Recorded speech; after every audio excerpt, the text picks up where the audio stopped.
Welcome to the Tech Egg. Don't get scrambled. Enjoy the video. Start by reading the exact error message displayed on your Lenovo screen. Note the exact error text like "No bootable device" or "Boot Manager." This clarifies whether Windows Boot Manager or the disk is failing.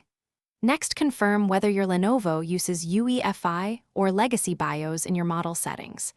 Reboot and access BIOS using F2, F12, or Novo button as needed. Finally, prepare a Windows 10 or 11 USB installer with a minimum 8 GB drive. Keep another working PC ready to create the recovery media. Insert the prepared USB and boot the Lenovo from that installer drive. Boot from USB installer and choose Repair your computer to access recovery tools. Select Troubleshoot, then Advanced Options, and run Startup Repair to let Windows attempt automatic fixes.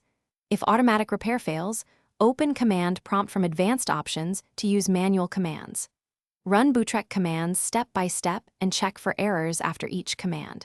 Use bootrec/fixboot, bootrec/fixboot, and bootrec/rebuild if prompted to rebuild boot configuration data successfully. If the disk is still not recognized, reboot and check physical connections inside. Reset SATA mode to ASI or the original setting if disk recognition fails in BIOS settings. Also verify boot order and EFI entries and restore correct boot order, prioritizing the internal SSD or HDD first. Consider running Lenovo diagnostics to test drive health before proceeding.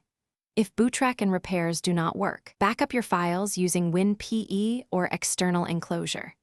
If all else fails, backup data and perform a clean Windows reinstall following Lenovo recovery instructions. Thanks for watching. Consider subscribing if I helped unscramble your problems.